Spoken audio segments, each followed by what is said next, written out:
कैसे हो बच्चों? उम्मीद है आप स्वस्थ होंगे, मस्त होंगे और अपनी पढ़ाई अच्छे से कर रहे होंगे।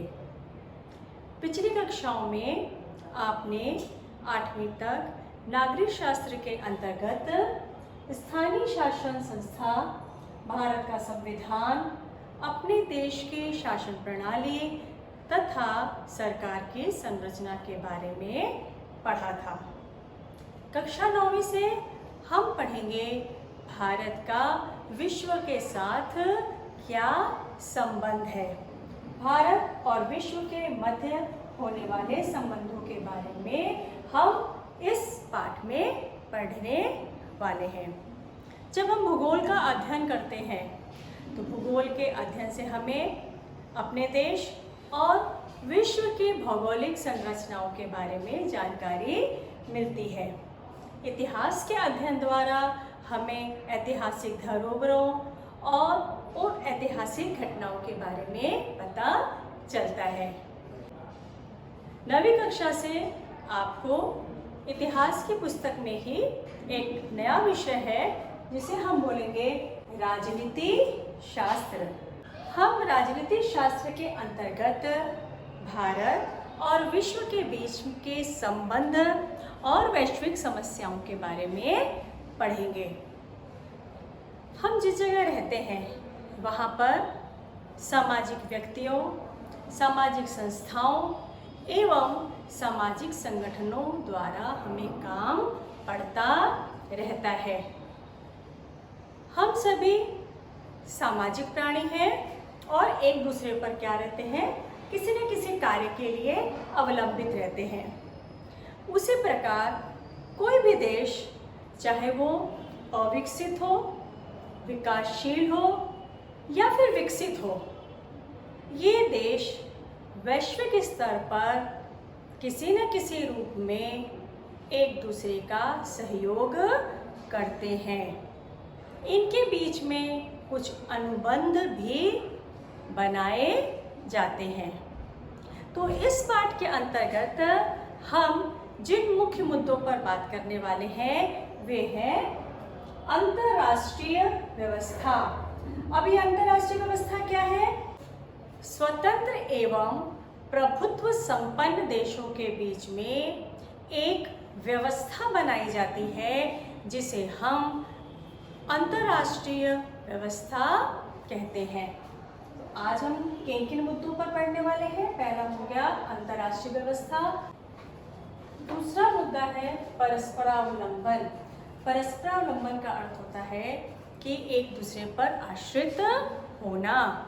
कोई भी राष्ट्र कितना भी क्यों ना प्रभुत्व संपन्न हो जाए, वह अपने आप में पूर्ण नहीं होता। उसे किसी न किसी चीज़ के लिए दूसरे देश पर निर्भर रहना पड़ता है। प्रत्येक राष्ट्र अपने अंतर्गत व्यवहार के लिए तथा अन्य राष्ट्रों के साथ कैसा व्यवहार करे, इसके लिए एक नीति तैयार करता है जिसे हम पढ़ेंगे विदेश नीति के अंतर्गत। फिर हम पढ़ेंगे प्रथम विश्व युद्ध के बारे में, उसके क्या परिणाम हुए। फिर प्रथम विश्व युद्ध के बाद राष्ट्र संघ की स्थापना हुई, राष्ट्र संघ असफल रहा। फिर प्रथम विश्व युद्ध के बाद द्वितीय विश्व युद्ध हुआ। द्वितीय विश्व युद्ध का क्या प्रभाव पड़ा, क्या परिणाम निकला। फिर शीत युद्ध के बारे में पढ़ेंगे। शीत युद्ध के अंतर्गत हम पढ़ेंगे दो महासत्ताओं ने, इनके बीच में युद्ध नहीं हुआ था, किंतु इन दो महासत्ताओं ने आपस में एक दूसरे के साथ जो विश्व युद्ध में साथ थे, इन्होंने क्या कर लिया था, एकदम एक दूसरे से दूर हो गए थे, एक दूसरे के दुश्मन बन गए थे और अपनी अपनी सत्ता को मजबूत करने में लग गए थे। इसके बारे में पढ़ेंगे। फिर हम पढ़ेंगे शस्त्रास्त्र स्पर्धा।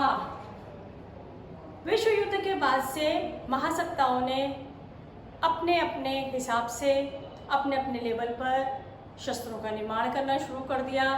हर एक राष्ट्र परमाणु और आणविक शक्ति से अपने आप को मजबूत करना चाहता था। गुट निरपेक्षता के बारे में हम पढ़ेंगे। गुट निरपेक्षता का अर्थ होता है कि दो महासत्ताओं या जो भी महासत्ताएं होती हैं उनके किसी भी गुट में शामिल ना होना, उनसे दूर रहना, महासत्ताओं के गुट से, सत्ता गुट से दूर रहना गुट निरपेक्षता कहलाती है। फिर शीत युद्ध का अंत हुआ, इसके बारे में हम पढ़ेंगे, और अंत में वैश्वीकरण। तो आज हम राजनीति शास्त्र के पहले पाठ विश्व युद्धोत्तर राजनीतिक गतिविधियां, इनके अंतर्गत निम्न मुद्दों पर चर्चा करेंगे और समझने का प्रयास करेंगे। तो चलिए पाठ की पंक्तियां पढ़ते हैं और समझने का प्रयास करते हैं। राजनीति शास्त्र पाठ 1 विश्व युद्धोत्तर राजनीतिक गतिविधियां। पिछली कक्षाओं में नागरिक शास्त्र की पाठ्य पुस्तकों में हमने स्थानीय शासन संस्था, भारत का संविधान और अपने देश की शासन प्रणाली अथवा सरकार की संरचना का अध्ययन किया। इस कक्षा में अब हम भारत के विश्व से होने वाले संबंध देखने वाले हैं। भूगोल के अध्ययन से आपको विश्व की भौगोलिक संरचना समझी होगी। इतिहास के अध्ययन से ऐतिहासिक कालखंड की वैश्विक गतिविधियां समझ में आई होंगी। अब हम राजनीति शास्त्र के अध्ययन से भारत और विश्व के बीच के संबंध और महत्वपूर्ण वैश्विक समस्याएं समझेंगे। हम सभी अलग अलग कारणों से सुविधाओं के लिए समाज के व्यक्तियों, संस्थाओं तथा संगठनों पर निर्भर होते हैं। हमारा सामाजिक जीवन एक दूसरे पर अवलंबित होता है। इसमें एक दूसरे का परस्पर सहयोग बहुत महत्वपूर्ण होता है। यह हमने देखा है। यह जैसा व्यक्ति और समाज के बारे में है, उसी तरह विविध राष्ट्रों के बारे में भी है। भारत की तरह विश्व में अनेक स्वतंत्र देश हैं। उनमें निरंतर कुछ न कुछ आदान प्रदान चलता रहता है, व्यवहार होते रहते हैं। ये सभी स्वतंत्र देश एक दूसरे से अनुबंध भी करते हैं। इन सभी स्वतंत्र तथा प्रभुत्व संपन्न देशों की मिलकर एक व्यवस्था तैयार होती है। हम इसे अंतर्राष्ट्रीय व्यवस्था कहते हैं। मैंने आपको प्रास्ताविक में ही समझाया था, हम एक सामाजिक प्राणी हैं और समाज में रहते हुए हमें एक दूसरे की परस्पर आवश्यकता पड़ती है। इसी प्रकार इस विश्व में अनेक देश हैं जिनको किसी न किसी कारणों से एक दूसरे की आवश्यकता पड़ती है। इस अंतर्राष्ट्रीय व्यवस्था की विशेषताएं हम समझेंगे। परस्परावलंबन। देश के सभी देश, विश्व के सभी देश किसी न किसी कारण से एक दूसरे पर अवलंबित होते हैं, आश्रित होते हैं, क्योंकि सभी देश हर एक प्रकार के संसाधनों में सक्षम होंगे ऐसा संभव नहीं है। राष्ट्र कितना ही बड़ा, समृद्ध और विकसित क्यों न हो, वह कभी भी सभी बातों में स्वयंपूर्ण नहीं हो सकता। बड़े राष्ट्रों को भी उनके जैसे अन्य बड़े और छोटे राष्ट्रों पर निर्भर रहना पड़ता है। इसलिए परस्परावलंबन अंतर्राष्ट्रीय व्यवस्था का, अर्थात आज की वैश्विक व्यवस्था का एक महत्वपूर्ण वैशिष्ट्य है। अब हम देखेंगे विदेश नीति द्वारा अंतर्राष्ट्रीय संबंध। ये विदेश नीति क्या है?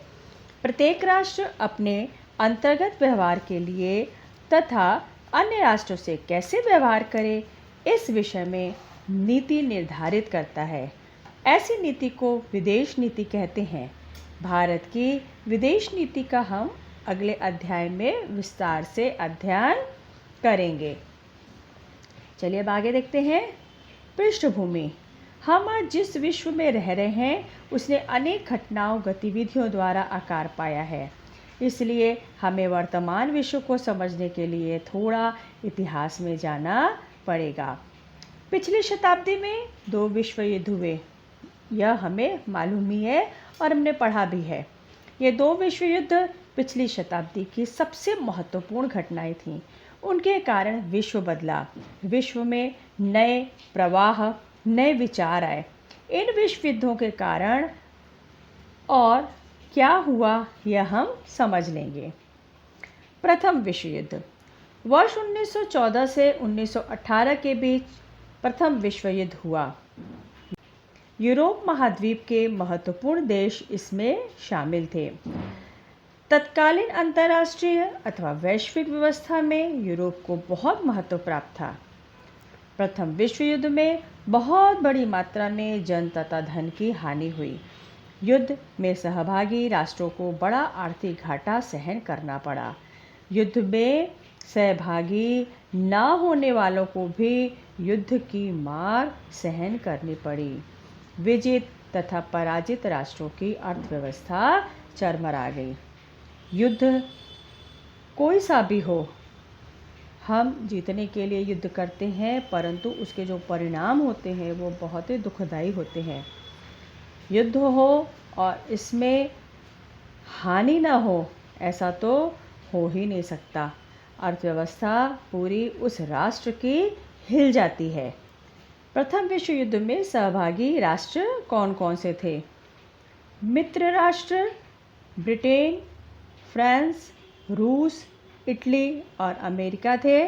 मध्यगत राष्ट्र जर्मनी, ऑस्ट्रिया, हंगेरी, तुर्कमेनिस्तान जिसको तुर्किस्तान कहते हैं और बल्गेरिया। इस तरह के युद्ध पुनः ना हो, इसके लिए कोई उपाय योजना करनी चाहिए, ऐसा सभी राष्ट्रों को लगने लगा, क्योंकि युद्ध के परिणाम बहुत ही भयंकर थे। तथा उसी के परिणाम स्वरूप राष्ट्र संघ नामक अंतर्राष्ट्रीय संगठन की स्थापना हुई। अंतर्राष्ट्रीय समस्या हल करने हेतु चर्चा तथा समझौता करने का यह एक महत्वपूर्ण मंच बन गया। राष्ट्र संघ की मुख्य जिम्मेदारी युद्ध टालना मानी गई। प्रथम विश्व युद्ध समाप्त होने के बाद यूरोप में तथा यूरोप के बाहर भी अनेक महत्वपूर्ण परिवर्तन दिखाई दिए। जैसे यूरोप के पूर्वी साम्राज्य ध्वस्त हुए तथा नए राष्ट्र अस्तित्व में आए। यूरोप के अनेक देशों की अफ्रीका और एशिया महाद्वीप में आवासीय बस्तियां थीं। इन आवासीय बस्तियों में स्वतंत्रता के लिए आंदोलन आरंभ हो गए। इन आंदोलनों ने यूरोपीय राष्ट्रों के वर्चस्व के सम्मुख बड़ी चुनौती दी। तो युद्ध के जो परिणाम होते हैं या जो उनके जो इफ़ेक्ट्स बाद में आते हैं, ये बहुत भयंकर होते हैं। प्रथम विश्व युद्ध के बाद शांति प्रस्थापित करने हेतु राष्ट्रसंघ का निर्माण हुआ, परंतु राष्ट्रसंघ युद्ध रोकने में सफल नहीं रहा।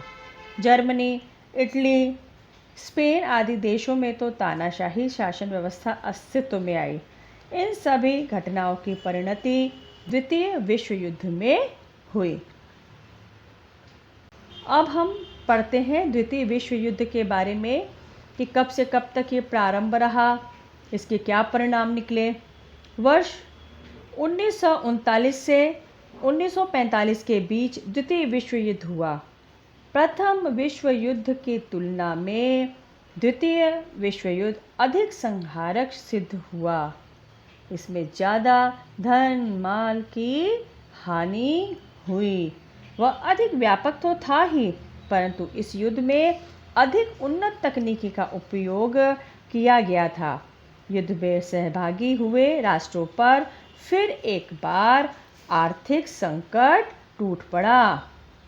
द्वितीय विश्व युद्ध में सहभागी राष्ट्र मित्र राष्ट्र Britain, France, Australia, Canada, New Zealand, Bharat, Soviet Russia, चीन और अमेरिका तथा अक्ष राष्ट्र जो थे वो थे जर्मनी, जापान और इटली।